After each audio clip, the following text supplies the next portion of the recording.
Your Grace seems right at home in the saddle.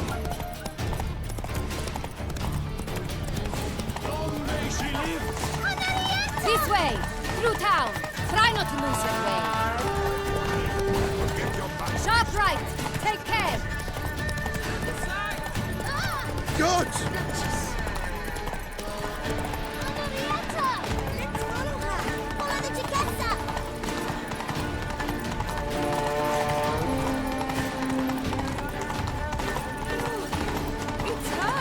It's her! Clear the path! Clear the way, I said! Is this part of the game?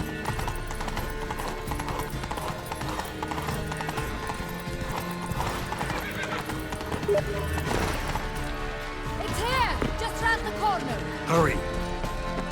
We must go to where the game is being held. The participants must find a unicorn's horn, a golden fish, and a phoenix egg. With these in hand, they can deduce where the hare, Milton, hides. Mean we need to find those things too?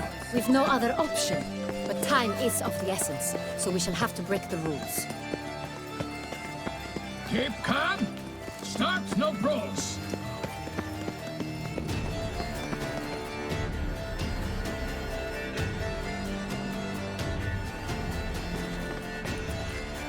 On second thought, through here.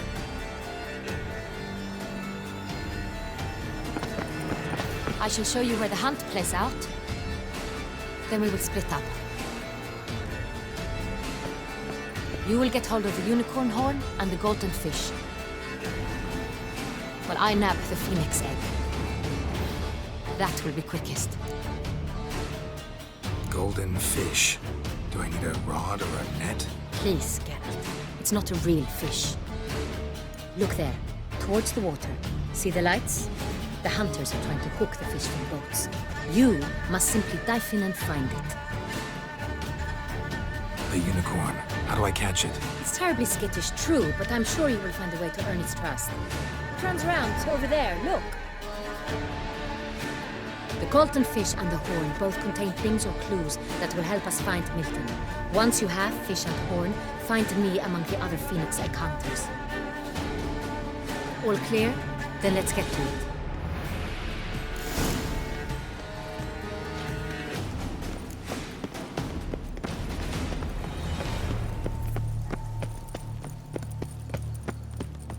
Good care of yourself.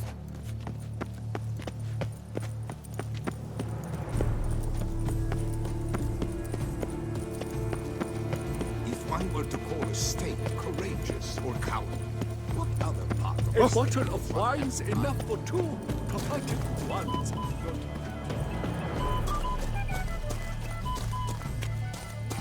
But this is no true unicorn. I must see him.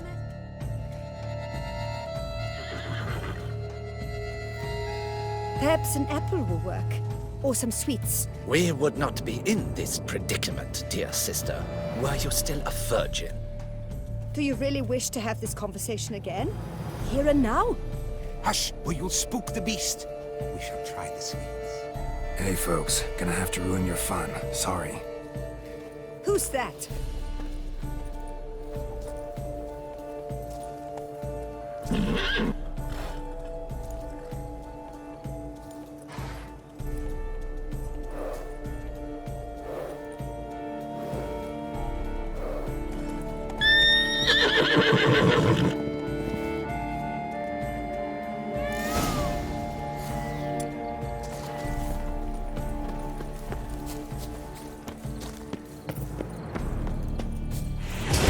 Stay calm.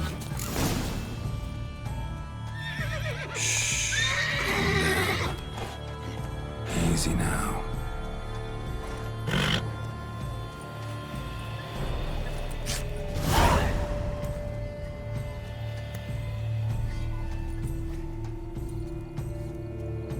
Well, that's hardly fair. Flagrant cheating is what it is! Sirs, we must teach this scamp some proper sportsmanship. Listen, I didn't break any rules. True, he won fair and square. We were unlucky, that's all. We must try to grab the next clue.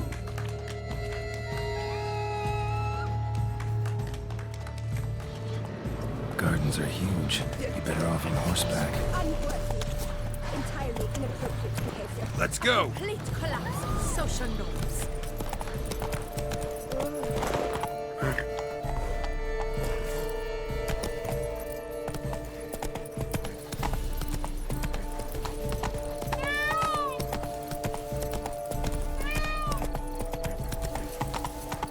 That fish should be easy to spot once I'm under.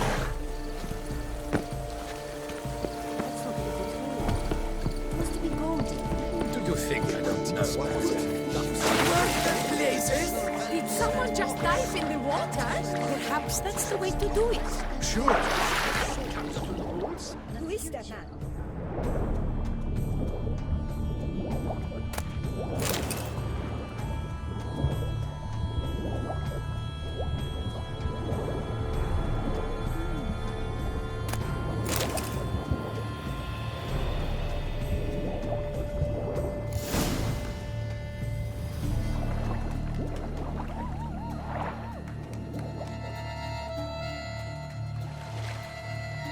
Hey, wait.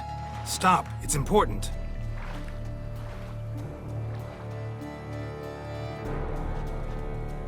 King Cormorant, sire, accept this offering we bring. Prithee cast upon us your merciful eye, and bear before us its secrets.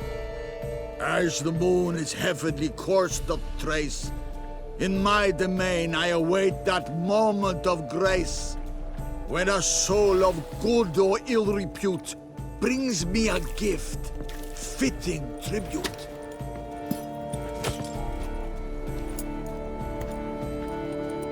A key. Why, you bomb-botched wretch! He's ruined the game! Disgraceful.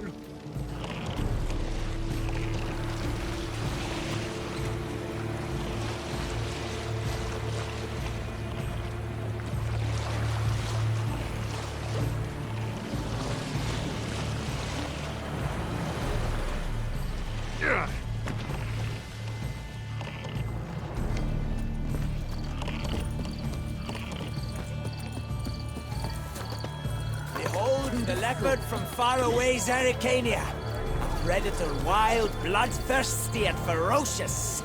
Behold the focused, fearful symmetry. Viva la fête! Keep your eyes peeled, Witcher. Witcher? Behold the fair Zampono of Valhalla. Yes? My heart's about to burst from a surfeit of beauty. But your grace. No, but If you please, Your Grace. we do not please. We act out of the highest necessity. All shall be explained later. But it's against the rules. I am the rules.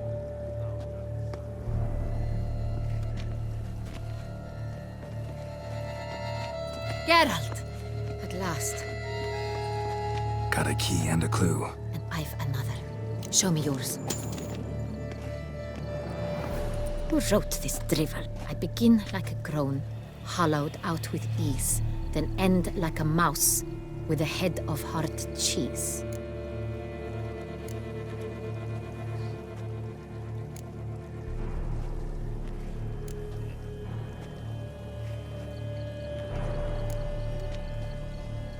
Let's see. Grown. With ease gives us green, right? And mouse with the head of hard cheese. Greenhouse? You're a genius. Several greenhouses in the gardens, indeed, but only one locks, the key to which looks just like the one we found. Greenhouse it is then. Let's go.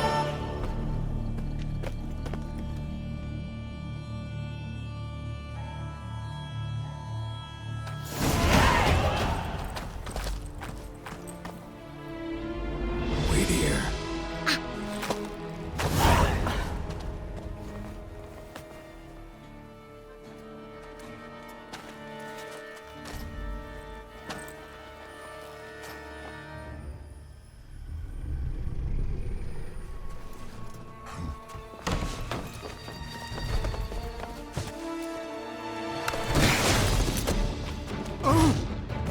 butch?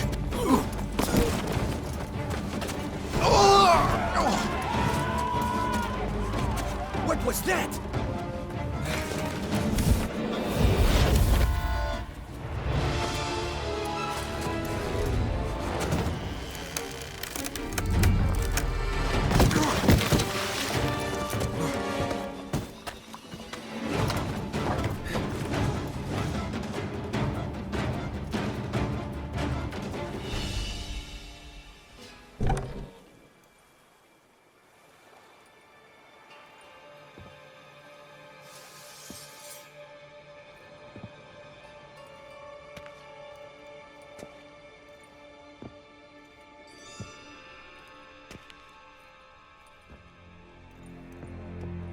I'm here.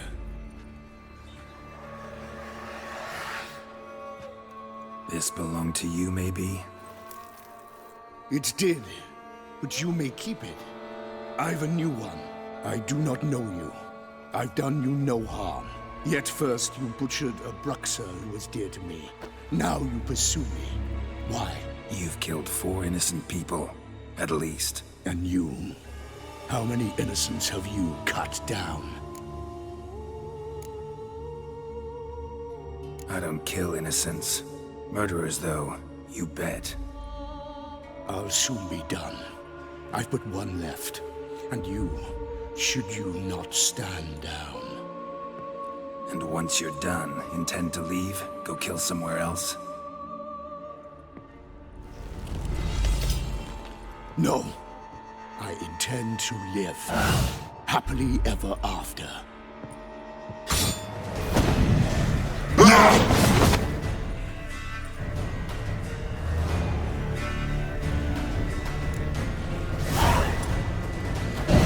Let you kill again. Come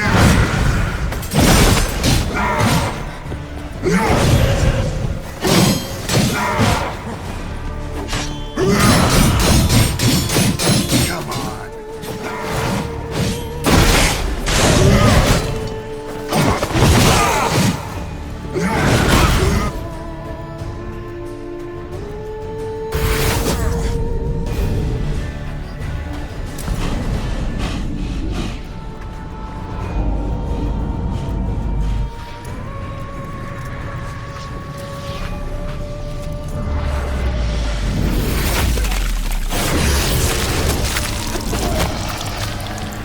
You were to stay where you were. Regenerate! I know you're in trouble. I can help. I'll help myself! No, he's my friend.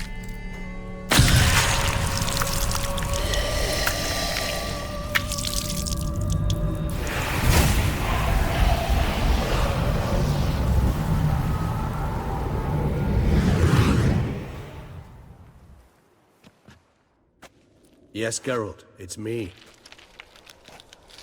Regis? You alright? All is well. All's in order. Wounds such as these heal on vampires in moments. But we've not seen one another in ages, my friend. At least in human terms, that is. How's this even possible? Last I saw you... I was a bubbling, shapeless smear, having been rather spectacularly melted into a column of a certain castle. In somewhat better shape now, as you can see. Hardly peak form, mind you, but were I human, folk would think me a demigod, I dare say. I'm sorry. What happened? It was my fault. Never got a chance to apologize. No need, Geralt. Bygones. I did not have to join you on that expedition. No one twisted my arm. Miraculous regeneration. How'd you manage it? I had help. From the one you hunt. Him? How? And what have you been doing all these years? Not the time nor place for such stories. I suspect we'll get a chance to speak at ease and at length later. Now, however, we must deal with the reason that brought us both here. Local serial killer seems to obey you. Maybe you could talk him out of it, convince him to stop murdering. Why do you think I've come? It shall not be easy, as Dettlaff can be rather stubborn. Though you must certainly recall that neither do I surrender readily. So that's his name. He's your friend? You might call it that. Though Detlef is, how would you humans put it, more bestial than I am. But not to worry, I'm working on him. Haven't exactly done a great job with that. He's killed one knight since I got here, at least 3 others before I arrived. For good reason, I'm sure. Understand, Detlef is not some decadent shit who kills for sport, or to assuage a dryness of throat or a dullness of mood. So in your opinion, what are his reasons? Precisely what I wish to find out. And then I will convince him of the error of his ways. Got a lot of faith in the guy. Despite appearances to the contrary, you two are quite alike. You've both noble hearts, yet you both are wont to perform ignoble deeds. When circumstances force you to, of course. Remember the year 964? That was 3 centuries ago. Blind fear gripped Rivia, Lyria, and Spala. Women and children were dying. Their mutilated, dismembered corpses littered the fields. Brute of Lyria. Read about it. Chewed up almost 200, then fell to a common poacher supposedly armed with a dagger blessed by some prophet. It fell to Detlef, who then found a poacher asleep in the brush near his snares and dropped the fiend's corpse at his feet. And thus, a legend was born. Huh. Vampires rarely help humans. Must have had his own agenda, hunting the beast. You err. He slew it for one reason alone. The monster killed a lad who once, in the street, had offered Detlef an apple, expecting nothing in return. Terribly noble of him. You do not have a monopoly on altruism, my friend. Vilgefortz melted my body. Detlef found what was left. As per our codex, he had a choice. To leave me where I was, or to care for me and nurture my remains. He chose the latter. Regenerated me at no small expense in his own blood. Do you know what that means to a vampire? The gravity of the endeavor? Probably same thing it means to a human. You owe him your life. Much more than that. The act itself made us blood brethren. A bond so strong humans cannot even imagine. Which is why I know something ill is afoot. Always had an overdeveloped sense of empathy. Each vampire has a unique talent. One they hone over centuries. It's precisely what renders us so difficult to classify. Detlef's trump card is his herd instinct, his tribal propensity. In point of fact, he prefers the company of lesser vampires and shuns that of humans. If he walks among you, killing egregiously, it can only mean something's upset him, immensely. Anything specific? Some set of things that'd be likely to set him off? How should I say this? Detlef doesn't understand men, their world, its rules, its conventions. He's naive in a sense. He doesn't comprehend your games, knows not what it means to lie, deceive. Suggesting he's maladjusted and venting his rage. I'm suggesting maladjustment can at times breed conflict. But is it the case this time? I cannot say, but intend to find out. Gotta find him before something upsets him even more, and all Beauclair is awash with blood. Well, we share a cause then, just like the old days. Not entirely. I mean, when I find him, you know. I know you've a contract on his head. Yet your true task is to stop the beast killing, not necessarily to kill the beast, am I right? All in all, sure. Let us find him. By the time we do, I hope I'll have convinced you Detlef is no monster. Fine, all right already. But for now, evidence is stacking up against him. Hear that? The posse. Knights must have tracked me here. I prefer they not find me here. I've makeshift quarters at Mère Lachaise Long Cemetery. We'll meet there. See you.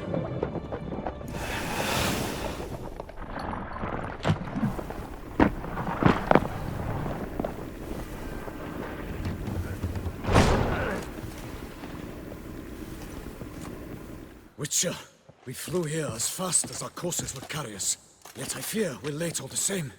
Pray, where is the beast? Still investigating. About to inspect this site. Withdraw your men before they trample all over the evidence. Sirs, we must let the Witcher do his work. Milton's murder cannot go unavenged.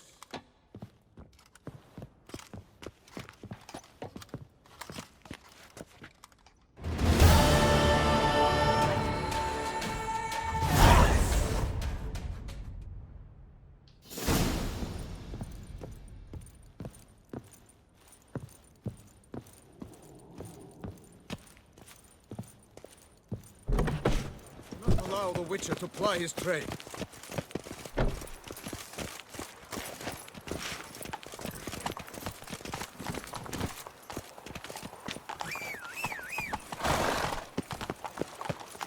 Move it!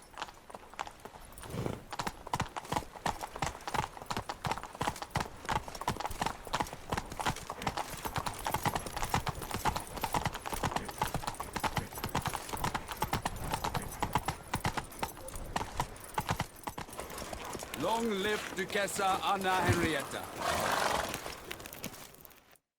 Sir! Sir! A letter for you, sir! Letter? Who from? Can't rightly say, sir. I was just to deliver it.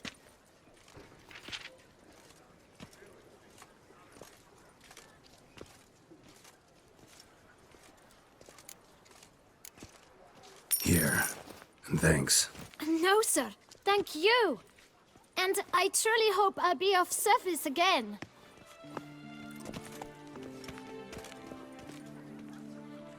My dear friend.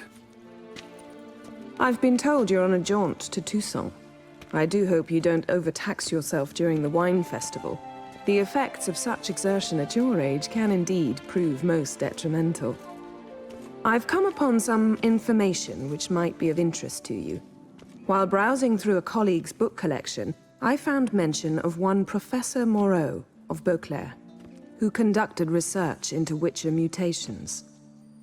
The details I've come to learn are rather vague, and his laboratory's location remains a mystery.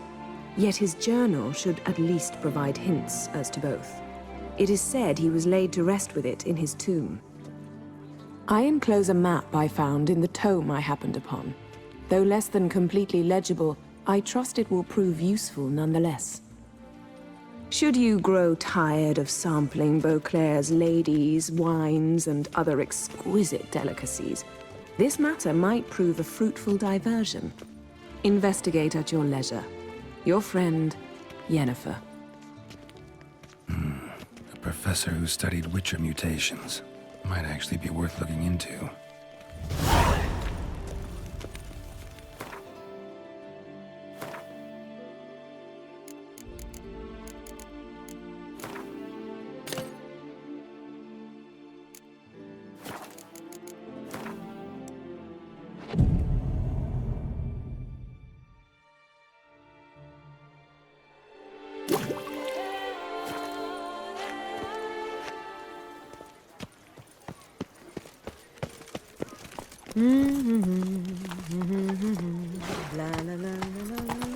Here in Beauclair, all's right and fair. Hey, Blondie, who blows your porridge when the bears are out to forage? Soon the sun will rise, and face work with light.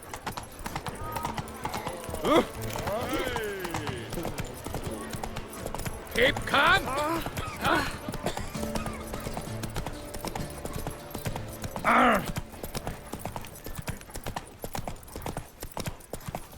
Nothing to see here. Move along. Hey! Excuse me. Keep calm! Start no brawls!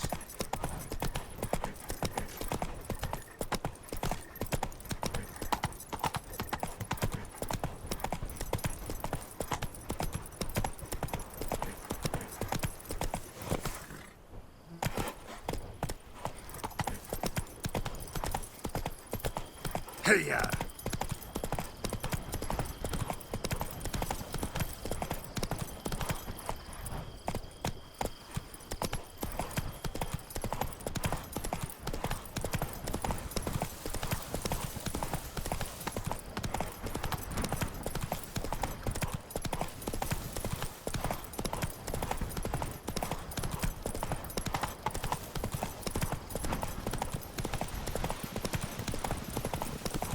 Whoa!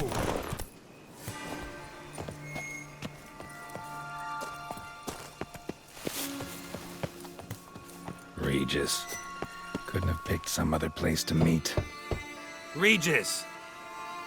Damn it. Locked. No way I got the place wrong. This is it. Gotta be. Gotta be another way in around here.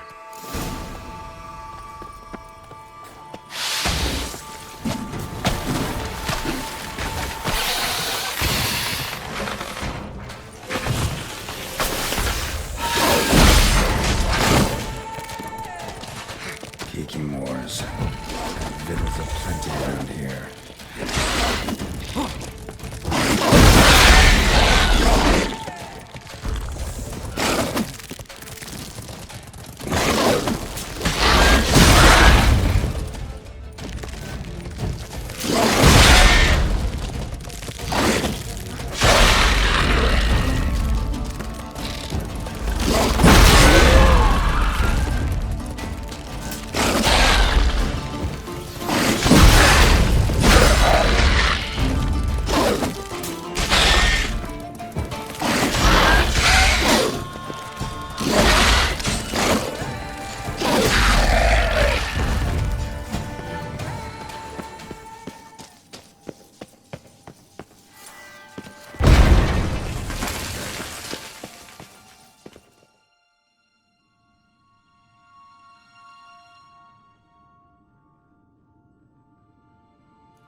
Agreed to meet a vampire at a cemetery. How much more cliché can you get?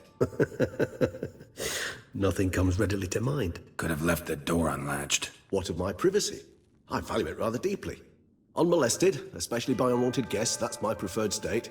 Besides, I knew you'd find a way to get in. True enough. Need to find your friend. I'm hoping you'll agree to help. I shall do whatever's in my power. Yet what you want or even need must matter little. What matters is what Dettlaff wants. If he does not wish to be found, you will not find him. Ever. End of story. Come on. Gotta be some way.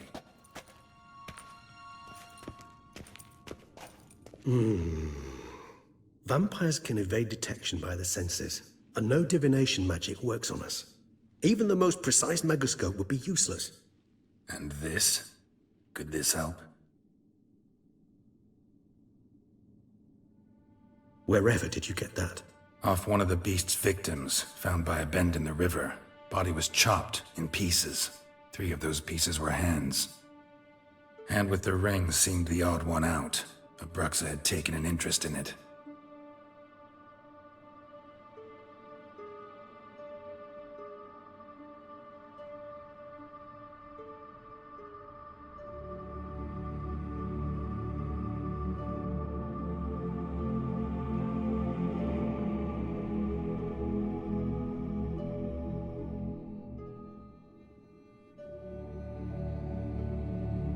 It's Dettlaff's hand, without a doubt.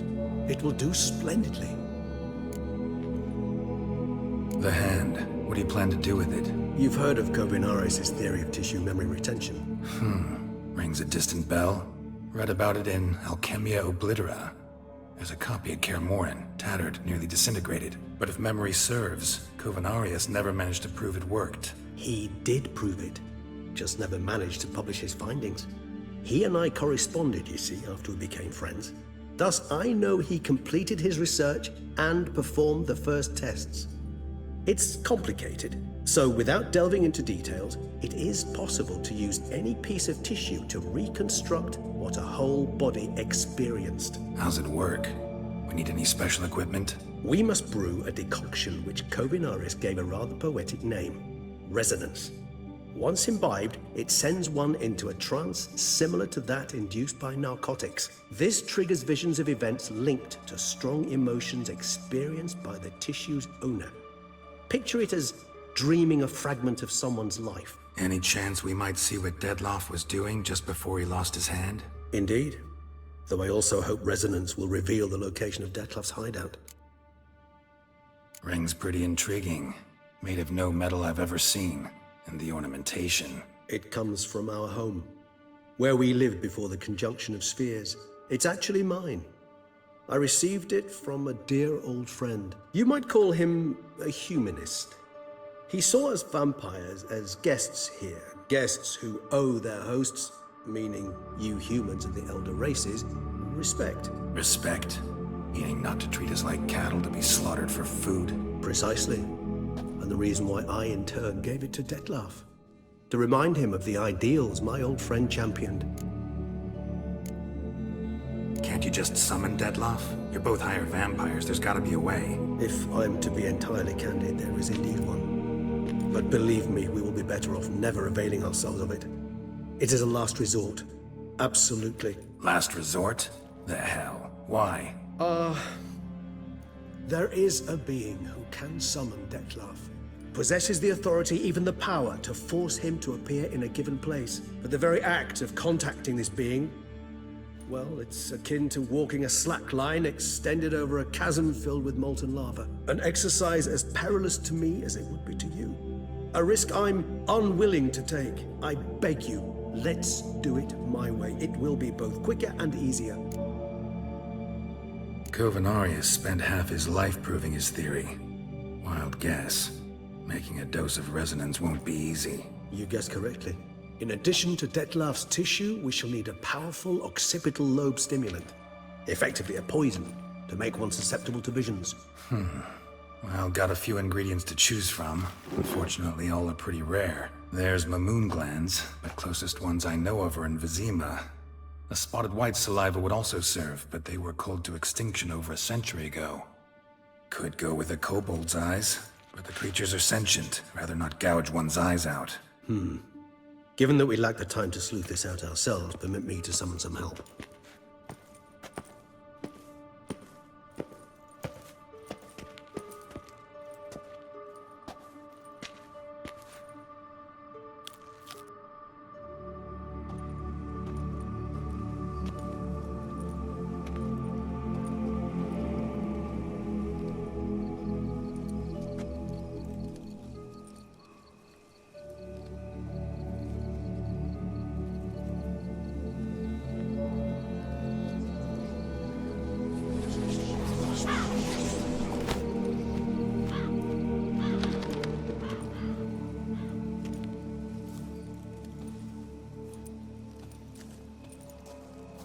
What was that? A raven? Rather a common sight at this latitude. Very intelligent fowl. I asked him to look for the creatures you mentioned. Him and his brethren. Perhaps they'll find one in the area, and I would hazard that a flock of ravens will spy any said creature faster than a solitary witcher would. With all due respect to your skills, my friend. It will take them some time, nonetheless, so perhaps you'd care for a snifter of mandrake. Rarely say no to a snifter. Sadly, this is but a weak infusion rather than a proper distillate. Even better. I remember your mandrake hooch. Made people say things they'd have rather kept to themselves. Now, what could Geralt of Rivia prefer to keep to himself? Guess you missed my point, Regis. I was glad to hear it's not the hooch, because I don't want to talk about what I don't want to talk about. Oh, I understood you far better than you think. Allow me to reveal a secret. My mandrake distillate possesses no particular tongue-loosening powers. Those who drink it and talk simply have burdens they wish to lift off their shoulders. The hooch is but a convenient excuse, a cover that justifies their sudden candidness to themselves. All right, you first. Any burdens you want to unload? Vampires lead highly interesting lives. Bet you've got some good secrets. Anything in particular interest you? Curious what you did after you were reborn. As I'm sure you can surmise, at first I was thoroughly absorbed with recovering. As it is, I've still not recovered completely.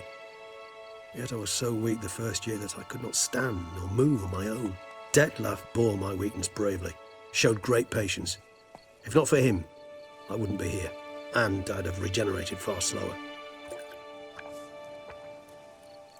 Once I could at last stand unassisted, I set off for Bruges, for my one-time home of Dillingen.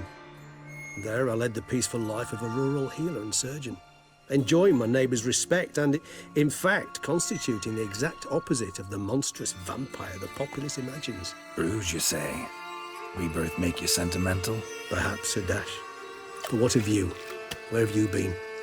Ever find your Cirilla? Back then, yeah. But we parted again soon after. And when the time was ripe, she came back. Defeated the Wild Hunt together. Ooh. Seemed I certainly missed quite a bit while I was absent. True enough. But it's a conversation we'll have another time. Need to know more about you now. Gotta ask you the big question. One everyone wonders about. What happens after death? You wish me to tell you if the human belief in the gods is well-founded? Well, that I do not know. We vampires differ exceedingly from you humans. Our matter, that of which we are composed, can exist without form. We require neither a heart, nor a brain, nor air to breathe. But were you dead? As humans understand death, yes. Feel anything? Understand anything? It's rather hard to explain. I felt something very unsettling. Something I cannot even name, for I did no reasoning. Only after rebirth did I begin to understand that what I had felt was cold and unimaginable fear. If not for Detlef, I might have drowned in an eternity of icy terror. Can't have been alive then. Sheesh, experience like that must be vicious. Indeed, it's hard to compare to anything I know. Yet you are aware we don't see death as you do. The way you cling to life, we find it entirely peculiar. You are mortals, ergo it's a foregone conclusion. You will die. It's but a question of time. Thus, I often find myself wondering why you try so very hard. To die at 20 years, 40, even 100, what's the difference? They're all but the blink of an eye. Depends on your point of view. Man who's got 1,000,000 crowns to spend can't possibly understand one who's only got 20. Very true. One's outlook can indeed change much.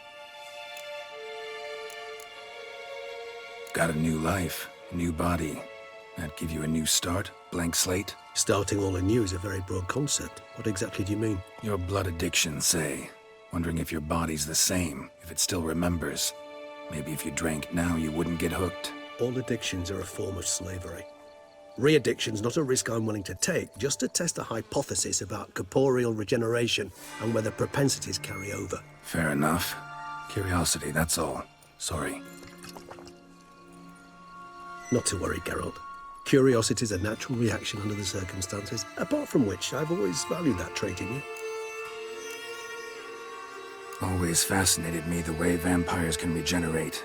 A hand growing back is one thing, but Detlef recreating you out of a wet smear? Something else entirely.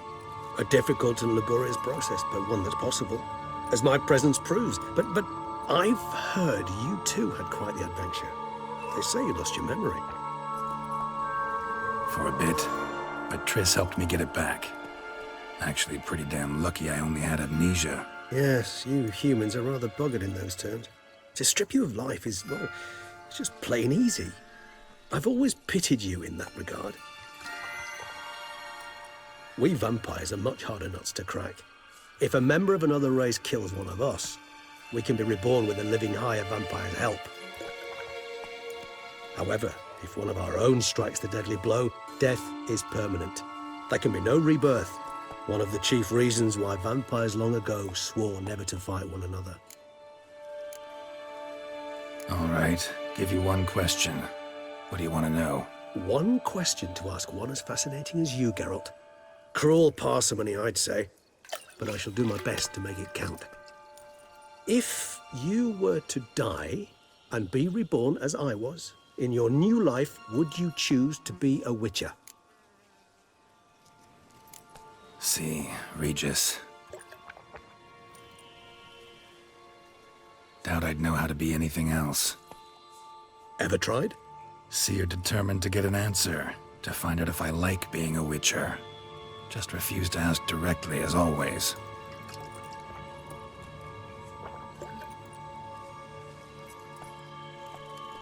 I like being on the path.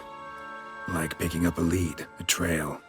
I like the tension right before a fight. And nothing gets my adrenaline flowing like battling a beast.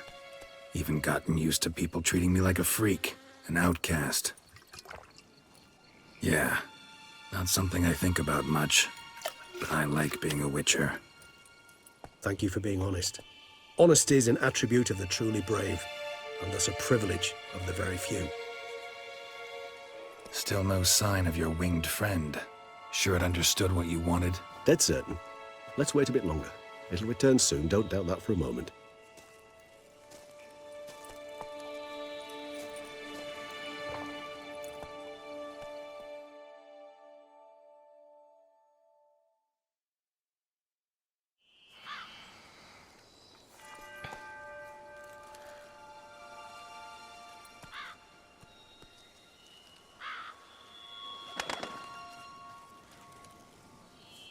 Ever vigilant, even in his sleep.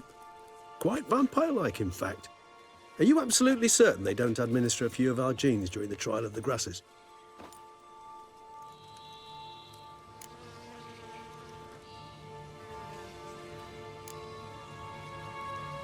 Appreciate the compliment. Got something for me? You were right. No kobolds or mamoons for miles around. Knew it. Allow me to finish. You see, there's this spotted white. It haunts an abandoned residence in the Caraberta woods. Impossible. My brethren hunted down every last spotted white before I was born. Then it seems you must revise your knowledge of spotted whites. For somehow this one managed to survive your brethren's onslaught. It seems I know this home it haunts. Recall a tale about it. Locals believe the place cursed. Perhaps that's how the whites survived entirely unmolested. Know anything else about this curse? I don't recall much in particular. Really don't attach much importance to such things. It was mentioned to me as an anecdote, no more. Come on, search your memory. Something, anything could be important. I believe it had a relation to hunger, or, perhaps greed, rapacity. Someone was punished for something... Textbook definition of a curse, pretty much. Sorry, Geralt, I try not to clutter my mind with the details of every far-fetched tale I happen to hear. What are your thoughts? A specimen of a species thought long extinct, and a curse in one place. That a coincidence, or are they related? Ah, professional curiosity. Personally, I've nothing against you delving into this dilemma, but please remember we need the whites' saliva. Nothing beyond that. Whites rarely appear in the woods, even less likely to find them in abandoned human homes. They inhabit remote wildernesses, old abandoned cemeteries. What's your point? This might not be a spotted white after all. Your little helper might have made a mistake. I sincerely doubt it. Ravens are devilishly intelligent creatures, and they've highly developed observational skills. What exactly did they observe? The area around the estate. It's covered in... spoons. Spoons? Spare me the skeptical smile. I'm but the bearer of this news. Or perhaps this spotted white is a hoarder. Or the spoons are somehow related to the curse. Let's do this. Start making your decoction while I go get some saliva from that white. Uses it in its brews. Do you imagine the white will simply sell you some? Worst case scenario, I'll bring you its salivary glands. They ought to do as well. For a moment there, I imagined you asking the white to spit into a vial. Quite amusing as a thought, but the salivary glands will do fine indeed. So, see you later. Yes, till later. I shall start by perusing some tomes. Tomes? Thought you were gonna make this decoction. We require one last ingredient. Alas, obtaining it could prove a trifle toilsome. Thus, I hope to identify a suitable alternative. All right. Good luck. And to you, my friend.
Go, go.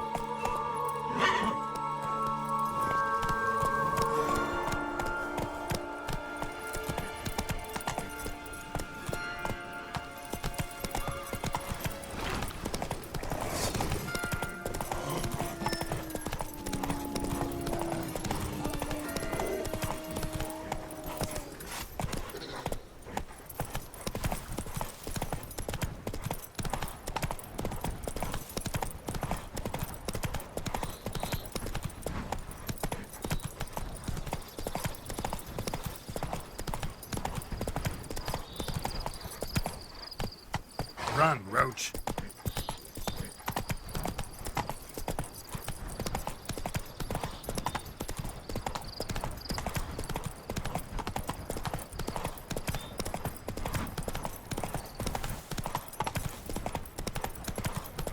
The dressings, bandages. What's that about?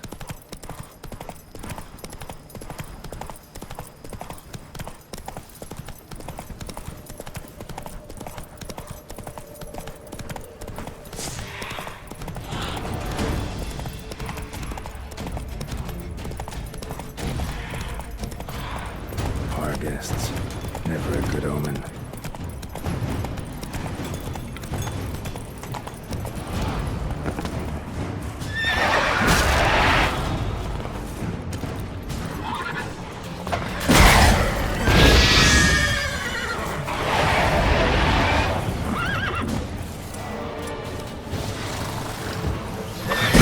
Show me what you got.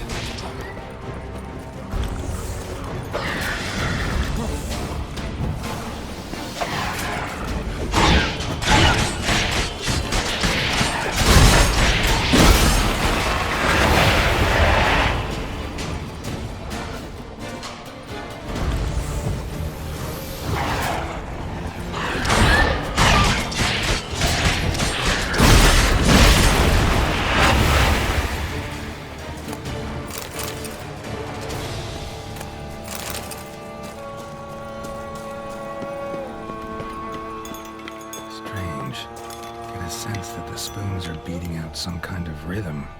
A message. Trying to tell me something.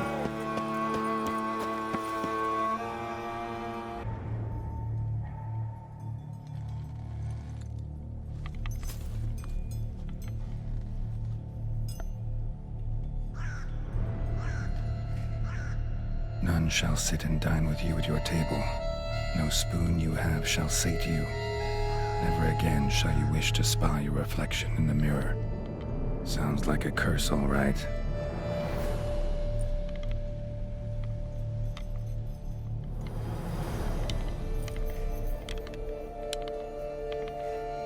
Somebody's clearly obsessed.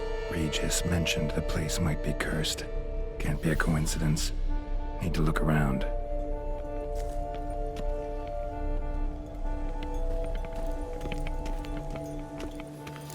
Pigsty.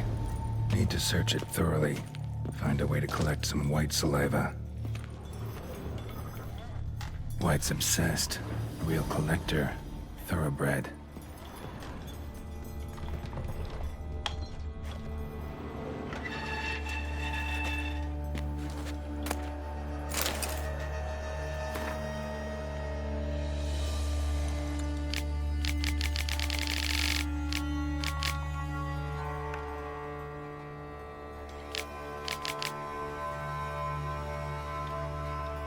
Poor girl. Realized she was changing into a monster. Recorded it in her diary. Poignant.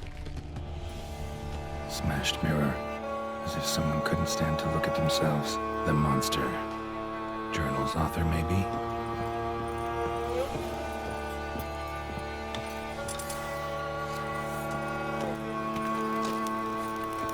No spoon you have shall sate you. Whatever lives here treated that literally. Still searching for the right spoon. Skeletons. Doubt they came here willingly. This have anything to do with the curse? None shall sit and dine with you at your table. It'd make sense. Right arm bit right off. Teeth all knocked out. Somebody tried to force feed him. Broken neck. Indentation in the skull's lateral surface. Smacked in the head with something heavy. No claw or fang marks. Probably choked to death.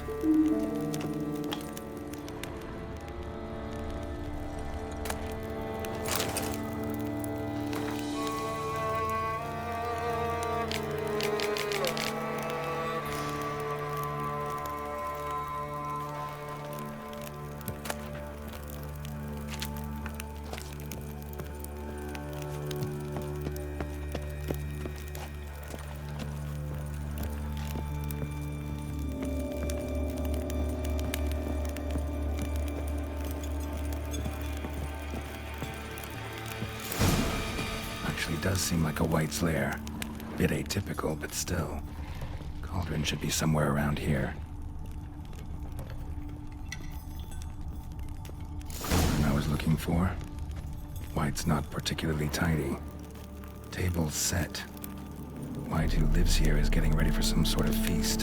White that lives here, definitely afflicted by a curse, and it's been trying desperately to lift it. Cauldron's empty, unfortunately. Regis needs some brew. Afraid he won't get that. No choice but to hide and wait for the saliva glands and their bearer. Need a spot that'll let me observe the cauldron.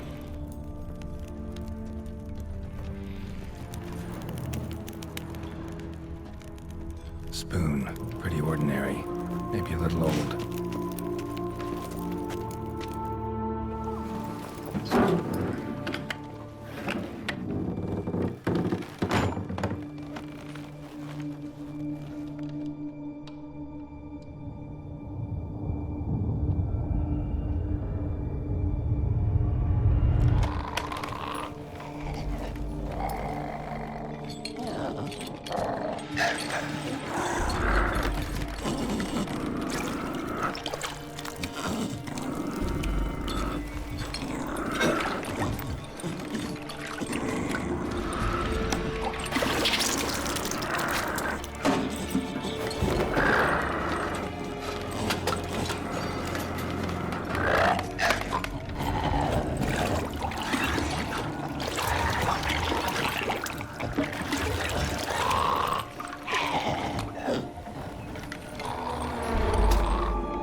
Not gonna hurt you.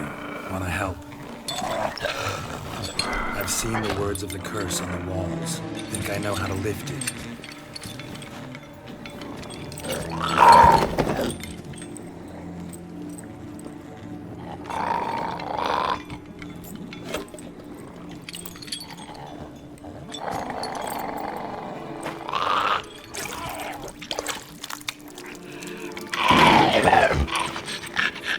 Tried to bring folk here, convince them to sit at the table with you, right?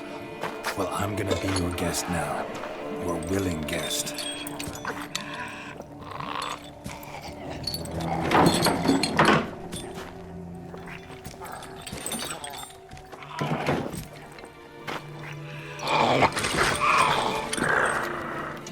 Just need a bit for Regis.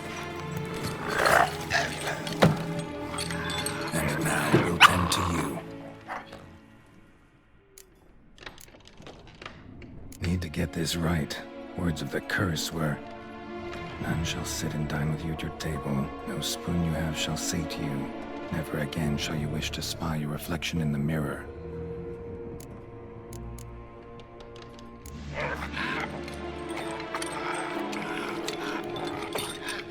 We can't use spoons. No, that won't work. You've been looking for a spoon that would feed you, but there's no such spoon. We need to eat without spoons.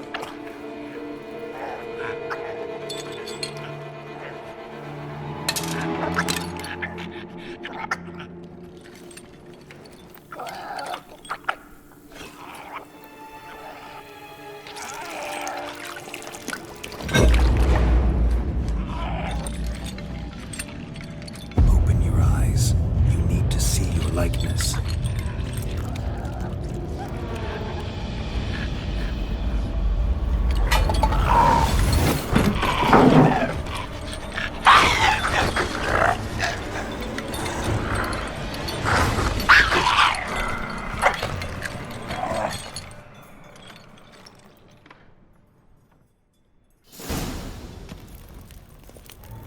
Think it worked. Just not quite like I expected. Need to see what happened to the white. Won't be hard to find given its stench.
gonna hurt you. Eat. I must eat.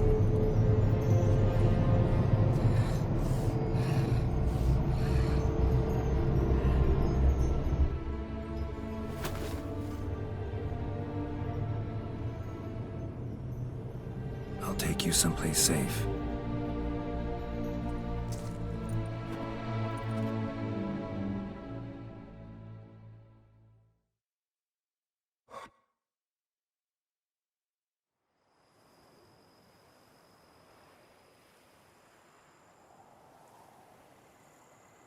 So I took her by the hand and led her here. Seemed the only sensible place for her. You did the right thing, sir. She should recover quickly here. I'm deeply pleased, finally, to make your acquaintance, sir. Though I do regret the specific circumstances. In all the commotion, I fear I neglected to introduce myself.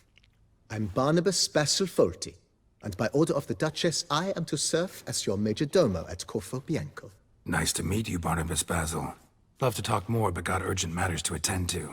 While I'm gone, please make sure she gets everything she needs. Don't worry, sir. I shall see to everything.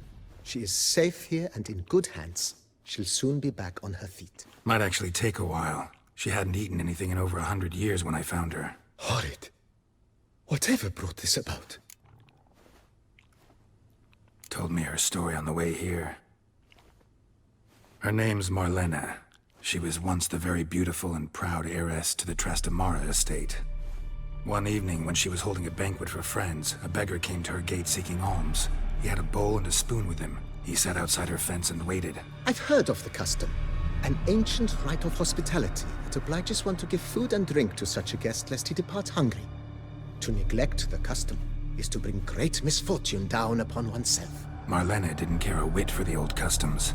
She drove the man off, saying she'd rather feed the leftovers from her feast to her dogs than to give the beggar anything. The beggar then broke his spoon, cast a curse. She was beautiful, so he said she'd never wish to look at herself in the mirror again. Since she adored feasts, he swore no one would ever wish to sit and dine with her. And as she even refused him the crumbs from her table, he swore she'd never find a spoon in the world that would sate her hunger. A harsh punishment. I imagine lifting the curse was hardly simple. Curses are tricky. They play on irony. Always gotta figure out what the catch is. Marlena had spent decades looking for a way to lift it. Transformed into a wight, she stole spoons and lured folk into her home, trying each time to get them to dine with her. Didn't work. So what did? Someone had to sit down and share a meal with her, of their own free will. They had to eat without using spoons, and make her look at her reflection. That's it? That was all it required? Simplest solutions are sometimes the last that come to mind. Besides, when you're a wight, it's pretty damn hard to find willing human company for a feast. I imagine so. But, most importantly, it is now over. Please, don't worry. She will be in good hands here. Vineyard comes across as a place with a rich history. Know who owned it before me? Baron Rossel, who went bankrupt, forcing him to sell the estate to the Duchess. The Baron, in turn, had purchased it from Monsieur Bolius of the Headsman, a truly colorful man of Kedweni origin. He was actually a headsman? No, not him, but his great-grandfather. Indeed. Apparently, he was a common cut-purse who somehow secured for himself the post of ducal headsman in Beauclair. Went about his work with an exceptional penchant. They say he chopped off more heads than there are grapevines in the ducal vineyards. He never hesitated, not once. Never sliced unevenly, never botched a job. For his exemplary service, the Duke granted him a title and this estate. Monsieur Bolius, on the other hand, was an engineer in his younger years. Once retired, he settled here and took to producing wine. Sadly, misfortune struck and he lost his sense first of smell, then of taste. Additionally, he could not drink alcohol. His medic forbade it. Shame that. He gave up making wine? Not at all. He made even more of it. Began throwing wild balls to which he'd invite friends from far and wide in order to treat them to his wine and delight in the fact that at least someone could enjoy it. It's the sort of man he was, Monsieur Bolius.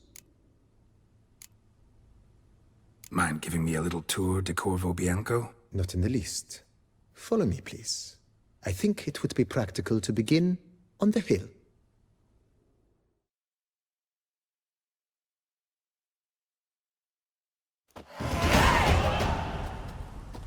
Behold, sir, your estate in all its splendor. Pretty vast. Indeed. And now, sir, allow me to show you a handful of interesting details. Follow me, please. Been a major domo all your life? Yes, I come from a long line of major domos. My father was a major domo, as was my grandfather before him, as was my great-aunt. In fact, she was the one to start the tradition. Great-aunt? A hard woman. It is said that already as a child, she knew where she was going, and went there. When she arrived in Beauclair, she signed on as a chambermaid at one of the vineyards, then slowly worked her way up to Major Domo. She dragged the rest of the family up the same path.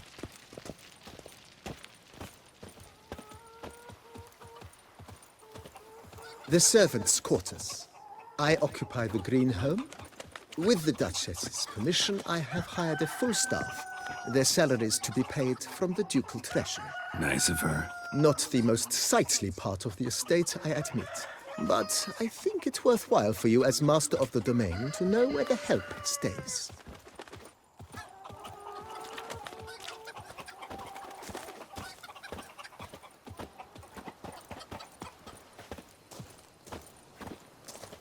Baron Rossel ordered the vines in this part of the estate uprooted and olive groves planted in their place. They look beautiful, especially come spring. Don't look at all bad now, either.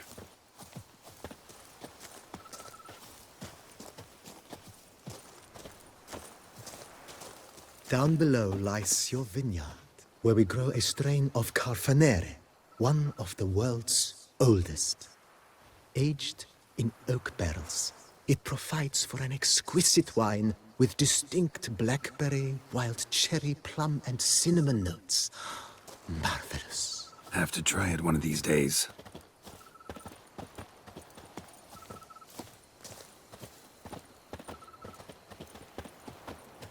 Nice well. Picturesque. Yes, though it ran dry long ago.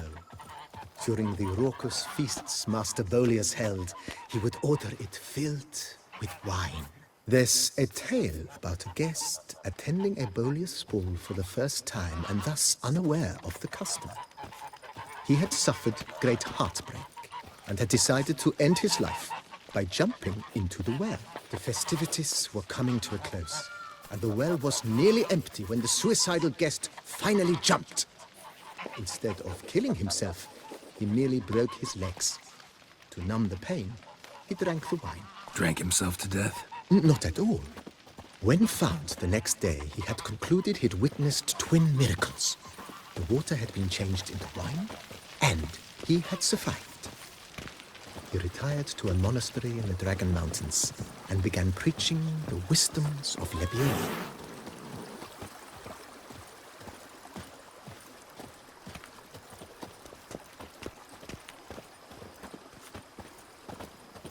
Monsieur Bolius's wife Nina kept a garden here. A supremely lovely place it was. Bit neglected now. I agree. Yet nothing stands in the way of restoring it to its former glory, and once again planting it with herbs and other vegetation.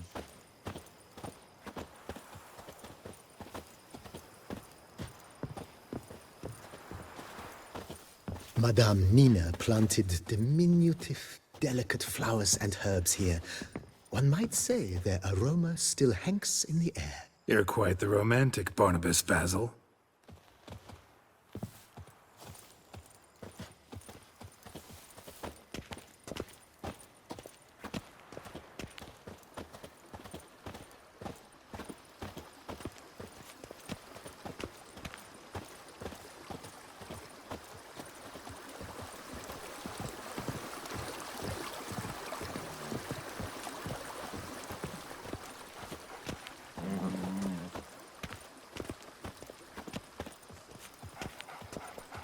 This served as an additional wine cellar in years of plentiful harvests.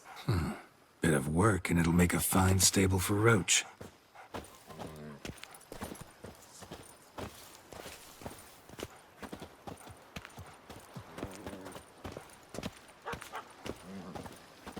The cellars, voila. During Monsieur Bolis's time, wine was kept here, but Baron Rossel used it to store olive oil as well. I took the liberty of cleaning up the mess, which I made while fighting the Bruxa. Thanks, Barnabas Basil. Appreciate it.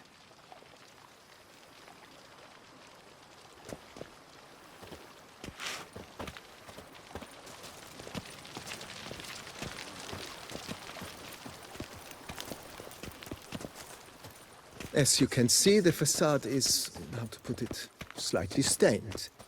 But one cannot deny it, a certain subtle southern charm. True, though it could use a bit of subtle paint.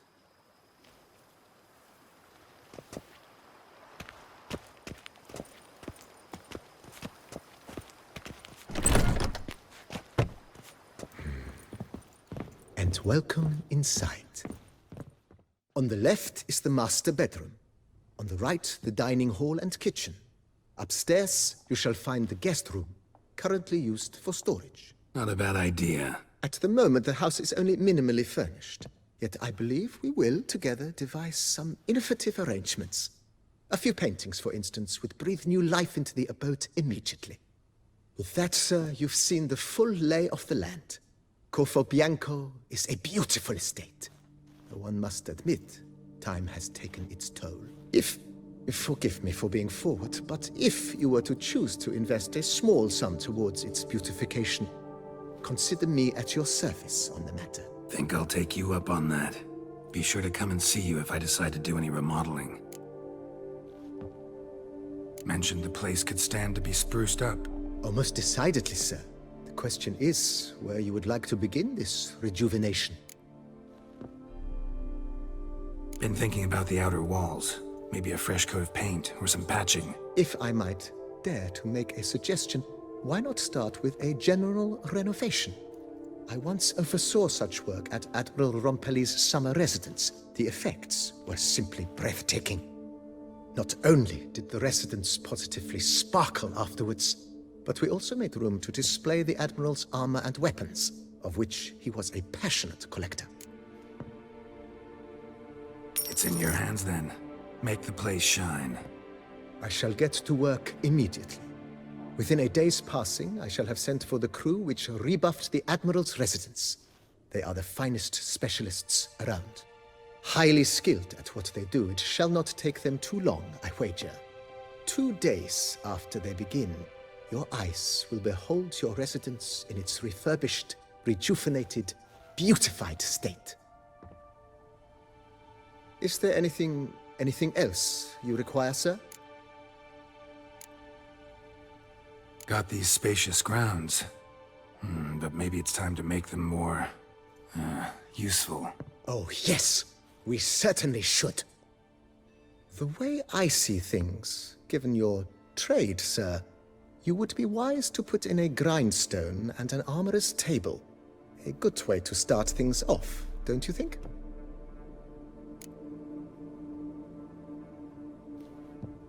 My armor needs work from time to time. You know, oil this, reinforce that. Could use a decent work table where I could do all that. Admiral Rompelli once hired a specialist who made the finest armorer's tables this side of the Yaruga. I will contact him at once. Good. Order me up a table like that. Immediately, sir. I expect it will take at most 1 day to arrive. Will you be needing anything else, sir? In my trade, my blades get dull pretty quick.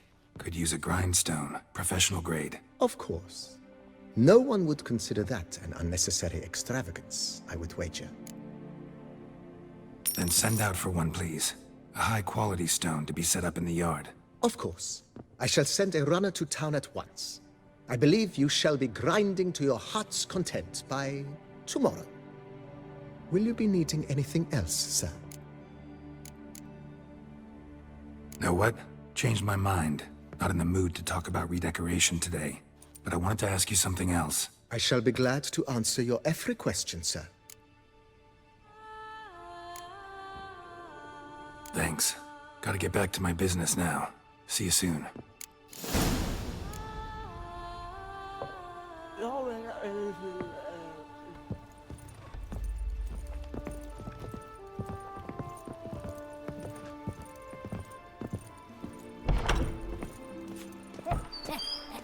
It matters not that man's as fit as a fiddle, if he never gives his lady a roll.